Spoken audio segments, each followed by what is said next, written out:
இன்றைக்கி அமாவாசை வழிபாடை பற்றி பார்ப்போம். அமாவாசை வழிபாடு அப்படின்றது இந்து மக்களுக்கு மட்டும்தான் உரிமையானது, இந்து மக்கள் மட்டும்தான் அமாவாசை வழிபாடு பண்ணுவாங்க அப்படின்றது கிடையாது. எல்லா மதங்கள்லையுமே அதுக்கு உண்டான ஸ்பெஷாலிட்டி கொடுக்குறாங்க. கிறிஸ்துவ மதத்துலேயும் அமாவாசை ஜெபம்னு சொல்லிட்டு பண்ணுவாங்க. சில பேர் கிண்டலாக கூட லாஸ்ட் மந்த் எஸ்எம்எஸ் எல்லாம் அனுப்பிச்சிருந்தாங்க. அமாவாசை ஜெபம் நீங்கள் ஏன் கும்பிட்றீங்க, அது இந்துக்களுக்கு உண்டானது தானே, அது என்ன நீங்கள் அமாவாசையை நாங்கள் இந்து கடவுள்களை கும்பிட மாட்டோம்னு சொல்லிட்டு நீங்கள் அமாவாசை ஜெபம் மட்டும் எப்படி கும்பிட்றீங்க அப்படின்னு சொல்லிட்டு நையாண்டியாக கிண்டல் பண்ணி போட்டிருந்தாங்க. அது தேவையில்லாத விஷயம். Right, okay. அந்த அமாவாசை அப்படின்றது எல்லா மக்களுக்குமே பொதுவானது. உலகத்தில் இருக்கிற எந்த மதத்தை சேர்ந்தவர்களுக்கும் எந்த இனத்தை சேர்ந்தவர்களுக்கும், கடவுள் இருக்கிறாருன்னு சொல்கிற குரூப்புக்கும் சரி, கடவுள் இல்லைன்னு சொல்கிற குரூப்புகளுக்கும் சரி, எல்லாருக்குமே அமாவாசைன்றது பொது. அது ஒரு நேச்சுரல் ப்ராசஸ். அந்த ப்ராசஸ்னால் இந்த இம்பேக்ட் பூமியில் என்ன நடக்குது அப்படின்றது ஒரு சயின்டிஃபிக்காக சொல்கிறாங்க. பட் சயின்டிஃபிக்காக சொல்கிறத விட ஆன்மீகமாக சொல்கின்ற விஷயங்கள் ரொம்ப அதிகம். ஸோ அமாவாசை சாதாரண நாளாக எடுத்துக்காதீங்க. அதில் நிறைய விஷயங்கள் இருக்குது. அந்த அமாவாசையை நாம் எப்படி நம்மளுடைய ஹாப்பினஸ்க்கு பயன்படுத்திக்கணுன்றது தான். பொதுவாகவே முன்னோர்கள் இல்லாமல் நாம் இல்லை. அந்த அமாவாசை அப்படின்றது எல்லா மதத்திலும் கடைபிடிக்கலாம்னு சொல்ல வரேன் நான். இந்துக்கள் மட்டும்தான் கிடையாது, எல்லா மதத்திலுமே கடைபிடிக்கலாம். இது ஒரு சயின்டிஃபிக்கான ஒரு விஷயந்தான். அதை மதங்கள் சொன்னதுனால அது மதம் சம்மந்தப்பட்ட விஷயம்ன்ற மாதிரி சில பேர் கொண்டு போயிட்டாங்க. அப்படி கிடையாது.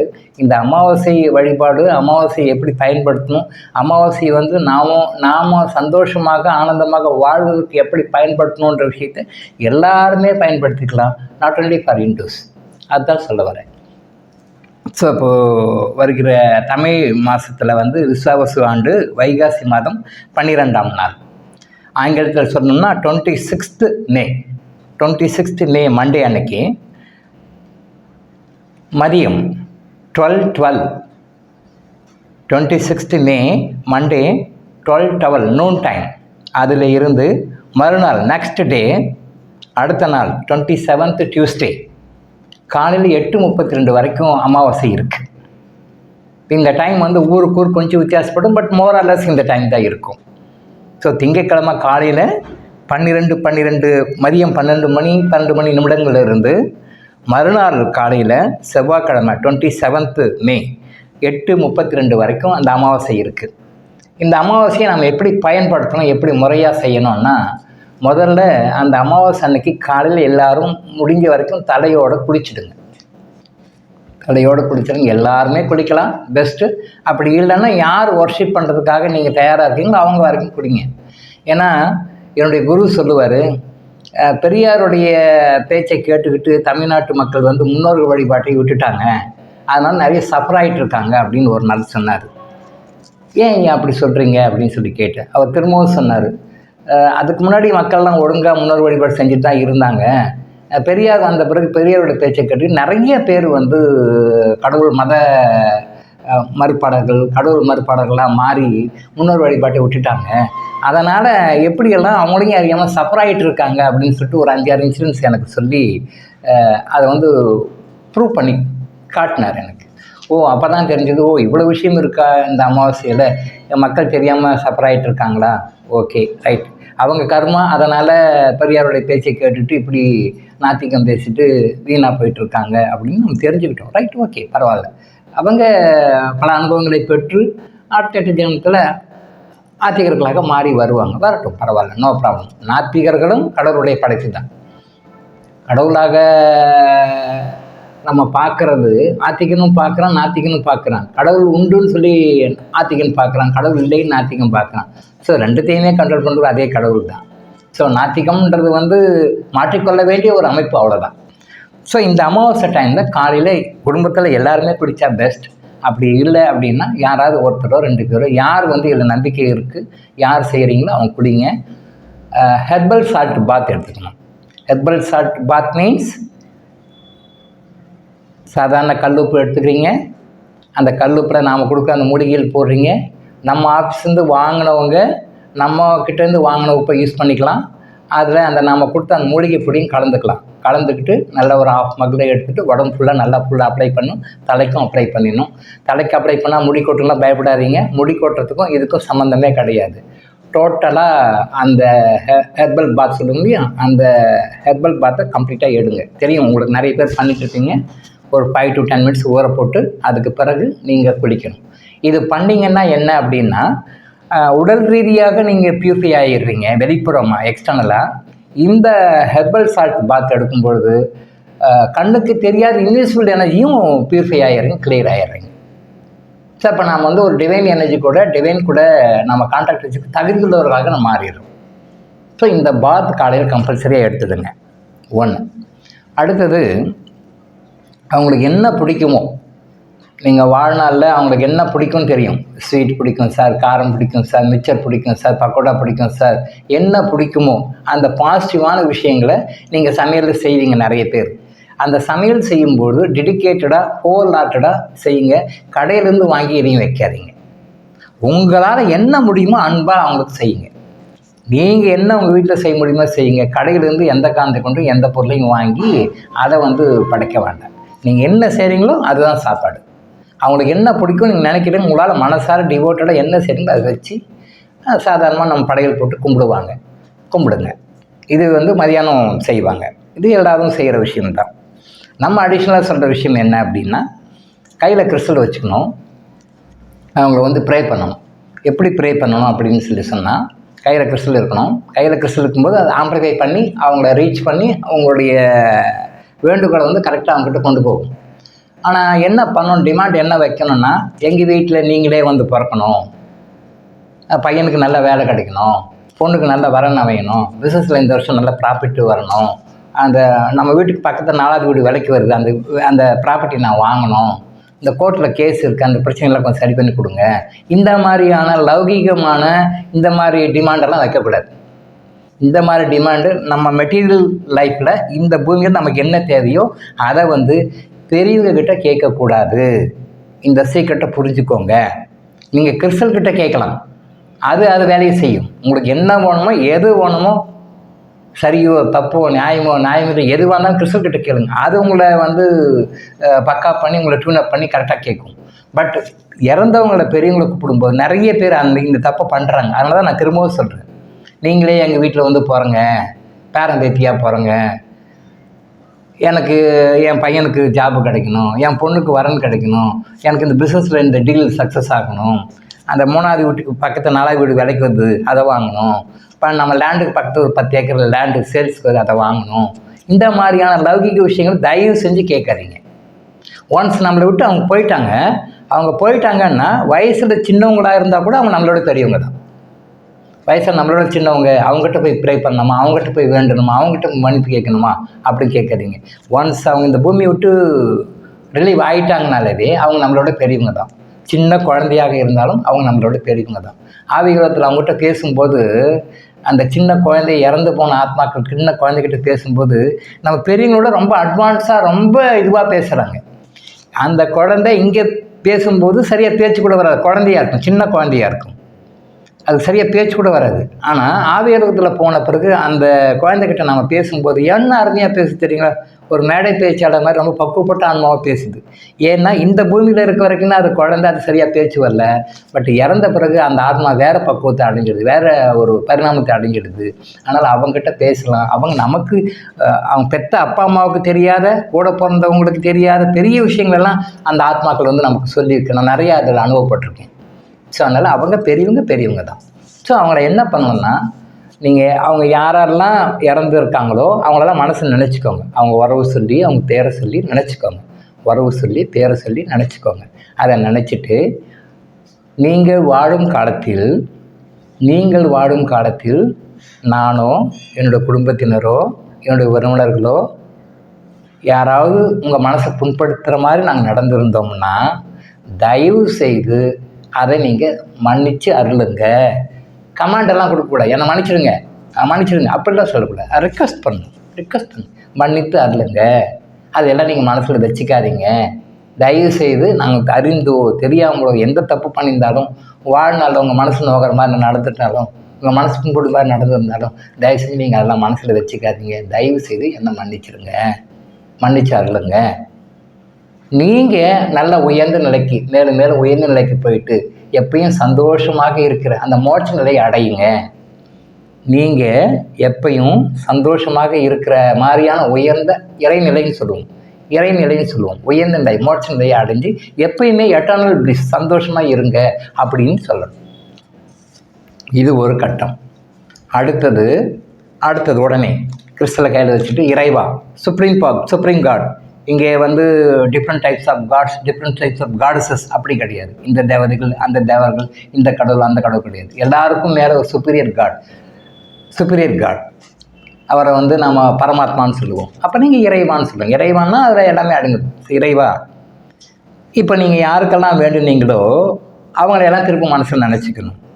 ஸோ நம்ம குடும்பத்தை யார் இறந்துருக்காங்களோ அவங்களெல்லாம் மனசு பேரை சொல்லி இல்லை உறவை சொல்லி நினச்சி இவங்களுக்கு எல்லாமே மகிழ்ச்சியையும் சந்தோஷத்தையும் ஆனந்தத்தையும் கொடுத்து இவங்க செய்த தவறுகளை எல்லாம் மன்னித்து இவங்களுக்கு நல்ல ஒரு நற்கதியை கொடுத்து இவங்களை உயர்நிலை கொண்டு போய் மோட்ச நிலையை கொடுங்க அப்படின்னு சொல்லி கடவுள்கிட்ட வேண்டிக்கணும். நீங்கள் வேண்ட வேண்டியது கடவுள்கிட்டையும் அடுத்தது இவங்கிட்டையும். நீங்கள் முதல்ல கடவுள்கிட்ட வேண்டிட்டு அப்புறம் உங்கள் இறந்தவங்ககிட்ட வேண்டிக்கலாம், அல்லது இறந்தவங்ககிட்ட ஃபஸ்ட்டு வேண்டிட்டு அப்புறம் கடவுள்கிட்டையும் வேண்டிக்கலாம். எப்படி வேணாலும் பண்ணலாம். ஆனால் பெரும்பாலும் ஃபஸ்ட்டு கடவுள்கிட்ட வேண்டிக்கோங்க. என்னென்ன உறவுகள் யார் இருக்காங்களோ இவங்க எல்லாம் நல்ல அவங்க எந்த தவறு செய்திருந்தாலும் எந்த பாவம் செய்திருந்தாலும் அவங்களுக்காக நான் மன்னிப்பு கேட்குறேன். தயவு செஞ்சு அவங்களால மன்னித்து அவங்கள நல்ல உயர்நிலை கொண்டு போய் அவங்கள பிறவியற்ற இறைசக்தியாக கலந்து எப்பவுமே சந்தோஷமாக மோட்சத்தில் இருக்க வைங்க அப்படி சொல்லுங்கள். பிறவியற்ற நிலைன்றது கூட நெகட்டிவ் தான். பிறவி அற்ற நிலை அப்படின்னு கூட நெகட்டிவ் வேர்டு தான். அந்த பிறவியற்ற நிலைன்றதை விட மோட்சத்துக்கு கொண்டு போயிட்டு அவங்க எப்பயுமே சந்தோஷமாக இருக்க வைங்க அப்படின்னு சொல்லிட்டு ப்ரே பண்ணிக்கோங்க கடவுள்கிட்ட. மனசை கையில் கிறிஸ்டல் இருந்தால் போதும், அதை கொண்டு போய் சேர்த்து விட்ரும். கரெக்டாக கடவுள்கிட்ட கொண்டு போய் சேர்த்துரும்.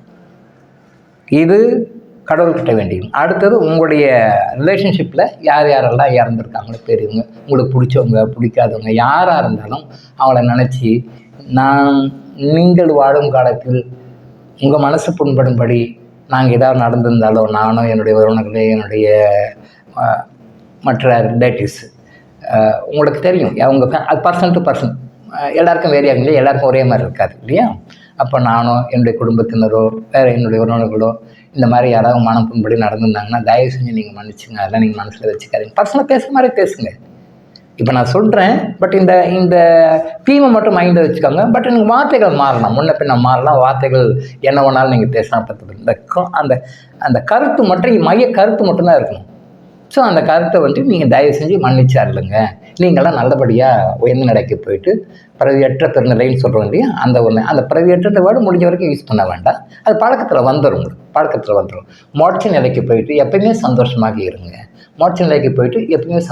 இருங்க. அந்த பிறவியற்ற நிலைன்றது நான் உங்களுக்கு அண்டர்ஸ்டாண்டிங்காக சொல்கிறேன். முடிஞ்ச வரைக்கும் அந்த பிறவியற்ற நிலை, பிரவா நிலை அப்படின்ற வேர்டு யூஸ் பண்ணாதீங்க. அப்போ அந்த மாதிரி வேர்டு யூஸ் பண்ணால் பாசிட்டிவ் சொல்லும்போது அவங்களுடைய பிறவிகள் ரொம்ப குறையும். நிறைய பிறவிகள் எடுக்க மாட்டாங்க. ஷார்ட்கட்டில் குயிக்காக போயிடுவாங்க. ஒரு 100 ஜென்மம் எடுத்து தான் போகணும் அப்படின்னா ஒரு 10 ஜென்மத்தில் போயிடுவாங்க. ஒரு 10 ஜென்மம் தான் எடுத்து போகணுன்னா ஒரு ஜென்மத்தில் 2 ஜென்மத்தே போயிடுவாங்க. ஸோ அந்த மாதிரி போகிறதுக்குண்டான வழிகளை நம்ம பண்ணுறோம். ஸோ முதல்ல இறைவன்கிட்ட வேண்டிக்கிறீங்க. அடுத்தது சம்மந்தப்பட்ட உறவினர்கள்கிட்ட வேண்டிக்கிறீங்க. யாராக இருந்தாலும் வேண்டிக்காங்க. இதுதான் நீங்கள் செய்ய வேண்டிய முறையான வழிபாடு. இது நீங்கள் மதியானம் தலிகை போட்டு கும்பிடுவாங்க. மதியானம் டைமில் நூன் டைமில் தலிகையெல்லாம் போட்டு செய்வாங்க. பட் இது மதியான டைமில் தனியாக கும்பிடுறது அது தனி. பட் இது காலையில் எழுந்த உடனே ஃபஸ்ட்டு குளித்து முடிச்சுட்டு முதல்ல இதை முடிச்சுடுங்க. காலையில் எழுந்த உடனே டூத் ப்ரஷ் பண்ணிட்டு குளிச்சுட்டு இப்போ நான் சொன்ன மாதிரி ஹெர்பல் சால்ட் பாத் எடுத்துகிட்டு ஃப்ரெஷ் ஆகிட்டு நீங்கள் கையில் கிறிஸ்டலை வச்சுட்டு இதை வேண்டிடுங்க. அவ்வளோதான். இதுதான் ஃபஸ்ட்டு. செகண்டு அவங்களுக்கு அந்த மதியானம் அந்த டைமில் தலிகை கொடுத்து அவங்கள கும்பிட்டு வேண்டணும். இதே வேண்டுதல்களை திருப்பி அந்த டைம்லேயும் ஒரு டைம் வைங்க. இதே வேண்டுதலை அந்த டைம்லேயும் வைங்க. இது ரெண்டும் உங்களுக்கு ரெகுலராக ஒரு அமாவாசை அன்றைக்கும் ஃபாலோ பண்ணிட்டு வாங்க. இந்த அமாவாசைக்கும் அடுத்த அமாவாசைக்கும் மத்தியில் உங்கள் லைஃப் எப்படி இருக்குதுன்னு பாருங்கள். நல்லா வித்தியாசம் தெரியும். நீங்கள் அமாவாசை அன்றைக்கி எந்த ஒரு முக்கியமான வேலையும் வச்சுக்காதீங்க. தலை போகிற வேலை, இதனால் எனக்கு 10 கோடி ரூபாய் டீல் நடக்குது, இதனால் எனக்கு இந்த பெனிஃபிட் கிடைக்கும், அப்படி எந்த விதமான ஒரு மெட்டீரியல் லைஃப்லையும் போகாதீங்க. ஃபஸ்ட்டு காலையில் இதை தான் செய்யணும். முதல்ல இதை முடிச்சுட்டு அப்புறம் மீன் டைமில் ஏதாவது பண்ணுறதுனா பண்ணுங்கள். அடுத்தது மதியானம் டைமில் இதை கரெக்டாக ப்ரே பண்ணுங்கள். இதை பண்ணுங்கள். முடிஞ்ச வரைக்கும் அன்றைக்கி வேறு விஷயங்கள்லாம் எதுவும் லைஃப்பில் வச்சுக்காதீங்க. இது ஒரு அமாவாசைக்கு நீங்கள் ஃபாலோ பண்ணி பாருங்கள். ஒரு அமாவாசைக்கும் அடுத்த அமாவாசைக்கும் மத்தியில் உங்கள் லைஃப்பில் என்ன மாதிரியான பாசிட்டிவ் சேஞ்சஸ் எல்லாம் கிடைக்குதுன்னு பாருங்க. இதுக்காக நீங்கள் எங்கேயெல்லாம் போக வேண்டாம். அங்கே போகணும், இங்கே போகணும், ஏரிக்கரைக்கு போகணும், குளத்துக்கரைக்கு போகணும், ஆத்தங்கரைக்கு போகணும், அப்படின்லாம் போகலாம். சாஸ்திரிகளை கூப்பிட்டு வச்சு பண்ணலாம். அதெல்லாம் தவறு கிடையாது. அதெல்லாம் சரியான முறைகள் தான். சாஸ்திரிகளை கூப்பிட்டு வர வச்சு ஹோமம் நடத்துறது, மற்ற சடங்குகள்லாம் பண்ணுறது எல்லாமே சரியான முறை தான், தவறு கிடையாது. ஆனால் இன்றைக்கி அது மாதிரி செய்யக்கூடிய சூழ்நிலை எல்லாருக்கும் இல்லை. அப்படின்றதுனால யார் யார் எந்த சூழ்நிலை இருந்தாலும் இந்த கடனையை நாம் செய்யறதுக்கு எப்படி செய்யலாம்னு சிம்பிளிஃபை பண்ணி அந்த விஷயத்தான் நம்ம டாக்டர் இளங்கோ ஆயுஷ் ஹாஸ்பிட்டல் உங்களுக்கு சொல்லுது. இது மூட நம்பிக்கை அப்படிலாம் கிடையாது. உங்கள் வாழ்க்கையில் நடக்கிற எல்லா இன்பத் துன்பங்களுக்கும் உங்களுடைய முன்னோர்களுக்கும் சம்பந்தம் இருக்குது. துன்பங்களை நீக்கி இன்பங்களை அனுபவிக்கணுன்றதான் ஒரு மனிதனும் விரும்புகிறான். அதை அனுபவிக்கிறதுக்கு என்ன செய்யணுன்ற விஷயங்களை தான் டாக்டர் இளங்கோ ஆயுஷ் ஹாஸ்பிட்டல் சொல்லிட்டு இருக்கு. ஸோ அதில் ஒரு விஷயம் இந்த முன்னோர் வழிபாடு. இதை லைஃப்பில் ஃபாலோ பண்ணுங்கள். எங்கள் நம்பிக்கை இல்லை, எனக்கு அந்த வேலை இருக்குது, இந்த வேலை இருக்குதுன்னு சொல்லாதீங்க. அன்றைக்கி ஃபஸ்ட்டு ப்ரிஃபரன்ஸ் அவங்களுக்கு தான் கொடுக்கணும். நீங்கள் அவங்களுக்கு கொடுக்காத நீங்கள் மற்ற எந்த இம்பார்ட்டன்ஸ் நீங்கள் கொடுத்தாலும் தொட்ட காரியம் தொடங்காது. நீங்கள் அனுபவத்தில் பார்க்கலாம். அது விளங்காது. நீங்கள் என்ன வேணாலும் பாருங்கள், ட்ரை பண்ணி பாருங்கள், சேலஞ்ச் பண்ணி சொல்லலாம். அமாவாசை அன்னைக்கு நீங்கள் இந்த முன்னோர்கள் வழிபாட்டை விட்டுட்டு, முன்னோர்களுடைய கடமைகளை நிறைவேற்றுவதை விட்டு நீங்கள் எந்த விஷயத்தை நீங்கள் கான்சென்ட்ரேட் பண்ணுங்கள். நீங்கள் போடுற உழைப்புக்கான, நீங்கள் செய்கிற வேலைக்கான பலன் கண்டிப்பாக கிடைக்காது. அது விளங்காது. இது நான் பல பேர்கிட்ட பல வகைகளில் பல சுச்சுவேஷன்ஸில் இதை அனுபவபூர்வமான உண்மையை உணர்ந்துருக்கிறேன். சித்தர்கள் உணர்த்திருக்காங்க. அதை மக்களுக்கு நம்ம உணர்த்துறோம். இதை லைஃப்பில் ஃபாலோ பண்ணிக்காங்க. இதில் ஏதாவது டவுட்ஸ் கிளாரிஃபிகேஷன் இருந்ததுன்னா ஆஃபீஸ்க்கு query போடுங்க, நான் ஆன்சர் பண்ணுறேன். அடுத்து அமாவாசைக்கு தொடர்ந்து அடுத்து வர்றது 3ஆம் பிறைன்னு சொல்லி வரும். 3rd crescent, 3ஆம் பிறை அமாவாசையிலேருந்து பெரும்பாலும் 3ஆவது நாளில் வரும். சில டைமில் திதிகளுடைய மாறுபாடுகளை வச்சு 2ஆவது நாளே கூட வந்துடும். பெரும்பாலும் 3ஆவது நாள் வரும். ஸோ நாளை வச்சு கணக்கு போடக்கூடாது. அந்த திதியினுடைய அமைப்பை வச்சு தான் நம்ம கணக்கு போடணும். அது சில மாதங்களில் 2ஆவது நாளே கூட வந்துடும்.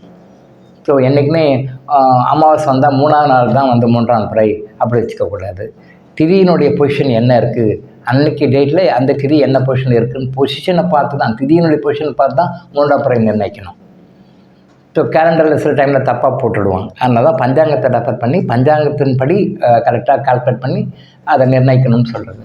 ஸோ வருகிற வைகாசி மாதம் 14ஆம் தேதி புதன்கிழமை, வைகாசி மாதம் 14ஆம் தேதி புதன்கிழமை, 28th May 2025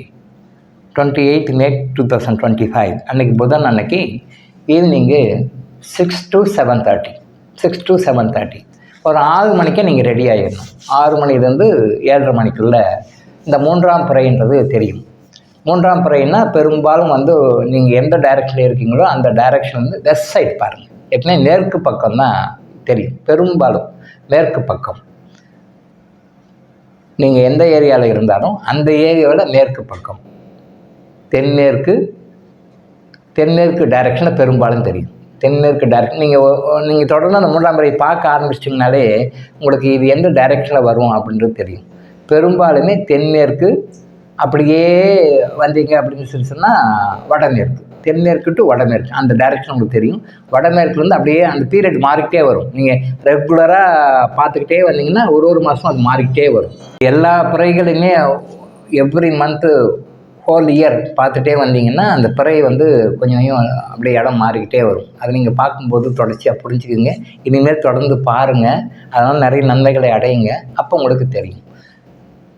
தென்மேற்கு, வடமேற்கு. இந்த தென்மேற்கில் பெரும்பாலும் தெரியும்.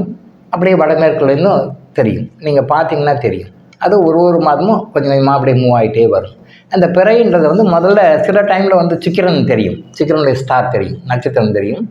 அந்த சுக்கிரன் எங்கே தெரியுதோ அதுக்கு நியர்பை தான் அந்த உங்களுக்கு 3ஆம் பிறைன்னு தெரியும்.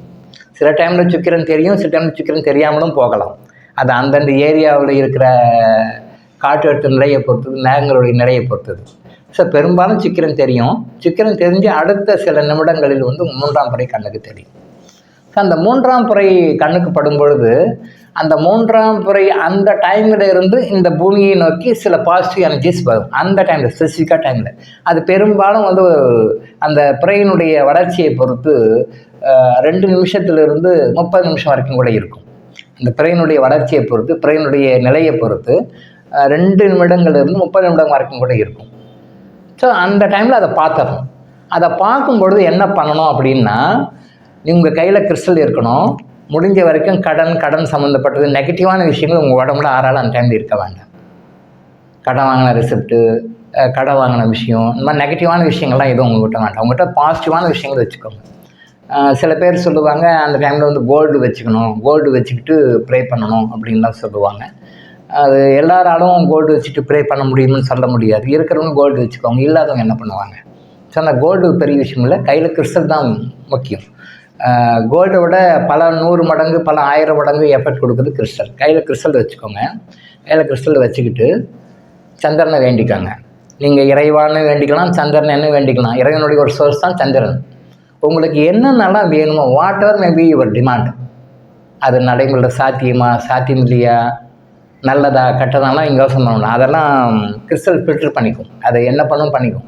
உங்களுக்கு என்ன வேணுமோ அதை பண்ணி கொடுங்க, எனக்கு முடிச்சு கொடுங்க அப்படின்னு சொல்லிட்டு அந்த பிறையை பார்த்து கேளுங்க. நீங்கள் பிறையை பார்த்து கேட்குறீங்க, என்ன அது யாருக்கும் வெளில சொல்லணும்னு அவசியம் கிடையாது. உங்கள் மனசுக்குள்ள நினச்சிக்கிட்டாலே போதும். 1 டைமோ 2 டைமோ 3 டைமோ உங்களால் முடிஞ்ச வரைக்கும் அந்த கான்சன்ட்ரேஷன் கவுண்டிங்கெல்லாம் முக்கியம் இல்லை. இத்தனை டைம் தான் கேட்கணும், இத்தனை டைம் தான் பண்ணணும், இப்படி ஜபம் பண்ணணும் அப்படிலாம் ஒன்றும் கிடையாது. அப்படிலாம் எதுவும் கிடையாது. உங்களுக்குன்னு என்ன டிமாண்ட் இருக்கோ, அது 1 டிமாண்டோ 2 டிமாண்டோ 3 டிமாண்டோ எத்தனை டிமாண்டோ வாட் எவர் மேபி, அது நடக்குமா நடக்காதா, பாசிபிலிட்டியா, அதெல்லாம் நீங்கள் மண்டையை உடச்சிக்க வேண்டாம். உங்களுடைய கடமை உங்கள் மனசில் இந்த நேரத்துக்கு இதை கேட்கணும்னு தோணுது, அதை நீங்கள் கேளுங்க, அவ்வளோதான். அதை எப்படி எக்ஸிக்யூட் பண்ணணும்னு தெரியும், அதை டிவைன் டிசைட் பண்ணிக்கும். ஸோ இறைவா, சந்திர பகவானே வேணால் அடிஷ்னலாக கூட கூப்பிட்டு எனக்கு இதெல்லாம் நிறைவேற்றி கொடுங்க. முடிஞ்ச வரைக்கும் நெகட்டிவ் வேர்டு யூஸ் பண்ணாதீங்க. பாசிட்டிவாக வேர்டு கேளுங்க. அதாவது என் கஷ்டம் போகணும் அப்படின்னு சொல்லாதீங்க, எனக்கு நல்ல பணம் வரணும்னு கேளுங்க. என் நோய் போகணும்னு சொல்லாதீங்க, எனக்கு நல்ல ஆரோக்கியம் கிடைக்கணும்னு சொல்லுங்கள். எனக்கு எந்த பிரச்சனை சால்வ் ஆகணும்னு சொல்லாதீங்க, உங்களுக்கு என்ன நடக்கணுமோ அது வேணும்னு சொல்லி கேளுங்க.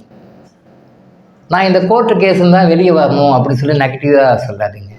நான் நல்ல சட்ட ரீதியாக நான் வந்து ஆரோக்கியமாக சந்தோஷமாக இருக்கிற மாதிரி நான் இருக்கணும் அப்படின்னு சொல்லுவேன். உங்களுக்கு என்ன வேணுமோ புரிஞ்சிருக்கும்னு நினைக்கிறேன். எனக்கு நோய் போகணும்னு சொல்லாதீங்க, நான் ஆரோக்கியமாக இருக்கணும், எனக்கு ஆரோக்கியத்தை கொடுங்கன்னு கேளுங்க. என் கஷ்டம் போகணும், வறுமை போகணும்னு சொல்லாதீங்க, எனக்கு பணம் நிறைய தேவைப்படுது, எனக்கு பணத்தை வர வச்சு கொடுங்கன்னு சொல்லி கேளுங்க. வீட்டில் இருக்கிறவங்க சொல் பேச்சு கேட்க மாட்டேன்றாங்க, மதிக்க மாட்டேன்றாங்க, அவங்கள திருத்துங்க அப்படின்னு சொல்லாதீங்க. உங்களுக்கு யாரெல்லாம் அவங்க வேண்டுபட்டு எப்படி நடக்கணும்னு நினைக்கிறேன், அவங்களாம் என் மனசு பிடிச்ச மாதிரி நடக்கிற மாதிரி பண்ணி கொடுங்க அப்படின்னு சொல்லி கேளுங்க. சரிங்களா? வாடகை வீட்டிலேருந்து கஷ்டப்பட்டுருக்கேன், நான் சொந்த வீடு வாங்கணும் அப்படி சொல்லாதீங்க. நான் சொந்த வீட்டில் இருந்து சந்தோஷமாக வாழணும், சொந்த வீடு எனக்கு வேணும், வாடகை கொடுக்க முடியாது கஷ்டப்பட்டுருக்கேன் அந்த வேர்டு சொல்லாதீங்க. ஸோ இப்போ நான் சொன்ன 4-5 உதாரணங்கள் நீங்கள் புரிஞ்சுட்டு இருக்கீங்க. பாசிட்டிவ் வேர்டை யூஸ் பண்ணுங்கள். நெகட்டிவ் வேர்டு கூட மீறி வந்துட்டால் பரவாயில்ல, அது தப்பு இல்லை, அதுக்காக நீங்கள் ரொம்ப ஃபீல் பண்ணிருக்க வேண்டாம், அது ஃபில்டர் பண்ணிக்கும். ஆனால் முடிஞ்ச வரைக்கும் நீங்கள் அந்த வேலையை கூட கொடுக்காதீங்கன்னு சொல்கிறேன். முடிஞ்ச வரைக்கும் பாசிட்டிவாக உங்களுக்கு என்ன வேணுமோ அதை கேளுங்க. நெகட்டிவாக எந்த விஷயத்தையும் போடாதீங்க, நெகட்டிவாக எந்த வேர்டையும் போடாதீங்க. சப்போஸ் மீறி தவறி உங்களையும் அறியாமல் போட்டிங்கன்னா ஒன்றும் தவறு கிடையாது, பரவாயில்ல, அது ரெக்டை பண்ணிக்கும். கிறிஸ்டல் ரெக்டை பண்ணிக்கும். கிறிஸ்டல் அது எல்லா வேலையும் அது பண்ணிக்கும், அது எல்லாமே பண்ணிக்கும். மாஸ்டர் ஆஃப் ஆல் சப்ஜெக்ட்ஸ் அது. கிறிஸ்டல் வந்து மாஸ்டர் ஆஃப் ஆல் சப்ஜெக்ட்ஸ், அது கரெக்ட் பண்ணிக்கும். அதனால் அதை பற்றி நீங்கள் ஒரி பண்ணிக்க வேண்டாம். முடிஞ்ச வரைக்கும் கிறிஸ்டலுக்கு வேலை கொடுக்காம நீங்கள் பாசிட்டிவ் வேர்டை யூஸ் பண்ணி கேளுங்க. எது வேணாலும் கேளுங்க, எனக்கு நிறைவேற்றி கொடுங்கன்னு சொல்லுங்கள். அது சம்மந்தப்பட்ட விஷயங்கள் பாசிட்டிவாக அடுத்த 3ஆம் பிறைக்குள்ளே உங்கள் லைஃப்பில் என்ன நடக்குதுன்னு பாருங்கள். இந்த 3ஆம் பிறைக்கு ஒரு டிமாண்ட் வைக்கிறீங்க, அந்த 3ஆம் பிறை அடுத்த 3ஆம் பிறைக்குள்ளே உங்கள் லைஃப்பில் எப்படியான ஒரு பாசிட்டிவான மாற்றங்கள் உருவாக்கும், அதை நிறைவேற்றுவதற்கான, அதை சாத்தியக்கூறு ஆக்குவதற்கான, அதை எக்ஸிக்யூட் பண்ணி நல்ல முறையில் நீங்கள் சந்தோஷமாக வாழ்வதற்கான விஷயங்கள் வந்து அது சந்திரன் வந்து அதை எக்ஸிக்யூட் பண்ணி கொடுப்பார். கடவுள் இந்த பிரபஞ்சத்தை நிர்வாகம் பண்ணுறாரு, 9 கிரகங்கள் மூலமாக பண்ணுறாரு. அதில் சூரியன் என்பவர் தந்தை, சந்திரன் என்பவர் தாய். சூரியன் தந்தை, சந்திரன் தாய். அம்மா கிட்ட கேட்குறீங்க, அவ்வளோதான். உங்களுக்கு ஒரு டிமாண்ட் ஒன்று கேட்குறீங்க என்பது அம்மா கிட்ட போய் கேட்குறீங்க. அப்பா கிட்ட கேட்குற ஒரு முறை ஒன்று இருக்குது, அம்மா கிட்ட கேட்குற ஒரு முறை ஒன்று இருக்குது. ஸோ சந்திரன்கிட்ட வந்து நீங்கள் அம்மா கிட்ட கேட்குற மாதிரி கேட்குறீங்க, உரிமையாக கேட்குறீங்க. அந்த மாதிரி நீங்கள் பயன்படுத்திக்கோங்க. ஒரு அமாவாசையும் சரியாக பயன்படுத்திக்கோங்க. ஒரு 3ஆம் பிறையும் சரியாக பயன்படுத்திக்கோங்க. அந்தந்த மாதங்களில் ஒரு அமாவாசையிலேருந்து அடுத்த அமாவாசைக்குள்ளே, ஒரு 3ஆம் பிறையிலேருந்து அடுத்த 3ஆம் பிறைக்குள்ளே என்ன மாதிரி ஒரு பாசிட்டிவ் சேஞ்சஸ் இருக்குது அப்படின்றத நீங்கள் ரியலைஸ் பண்ணுவீங்க. நெகட்டிவ்ஸ் குறையும், பாசிட்டிவ்ஸ் அதிகமாகும். உங்களுடைய கர்மாவை பொறுத்து நபருக்கு நபர் வித்தியாசப்படும். ஏன்னா எல்லாரும் ஒரே மாதிரி கர்மாவை கொண்டு வரல, எல்லாரும் ஒரு விதமாக கர்மாவை கொண்டு வராங்க. ஸோ அந்த கர்மாவை கொண்டு வரும்போது அவங்க கர்மாவுக்கு தகுந்த மாதிரி, அவங்களுடைய குட் கர்மாவுக்கு தகுந்த மாதிரி, அவங்களுடைய பேட் கர்மாவுக்கு தகுந்த மாதிரி positive changes, positive benefits, positive effects நிறைய கிடைக்கும். இந்த இறை ரகசியத்தை பயன்படுத்திக்கோங்க. எல்லா மதத்தினரும் இதை யூஸ் பண்ணலாம். இவங்க தான் யூஸ் பண்ணணும் கிடையாது. இறைவன் எல்லாருக்கும் பொதுவானவர், சந்திரனும் எல்லாருக்கும் பொதுவானவர், அமாவாசை டைமும் எல்லாருக்கும் பொதுவானது. ஸோ எல்லாரும் இந்த அமாவாசையும் இந்த 3ஆம் பிறையும் சரியாக பயன்படுத்தி மக்கள் சந்தோஷத்தை அடைய வேண்டும் அப்படின்ற ஒரு விஷயத்தை தான் டாக்டர் இளங்கோ ஆயுஷ் ஹாஸ்பிட்டல் உங்களுக்கு சொல்லிக் கொடுக்குது. இதை ஃபாலோ பண்ணி நன்மை அடையுங்கள். இப்போ நான் சொன்னதில் உங்களுக்கு ஏதாவது டவுட்ஸோ கிளாரிஃபிகேஷனோ ஏதாவது டவுட்ஸ் இருக்குது அப்படின்னா ஆஃபீஸை கான்டாக்ட் பண்ணுங்கள், உங்கள் டவுட்ஸை கிளியர் பண்ணி கொடுக்குறோம். ஏன்னா எல்லாருக்குமே புரிதல் ஒரே மாதிரி இருக்காது. அவங்களுக்கு ஏதாவது புரிதல் தேவைப்படுது, வேறு ஒரு கிளாரிஃபிகேஷன் தேவைப்படுதுன்னா ஆஃபீஸை கான்டாக்ட் பண்ணுங்கள். அதுக்குண்டான விளக்கங்களை கொடுத்து உங்களை தெளிவடைய செய்கின்றோம்.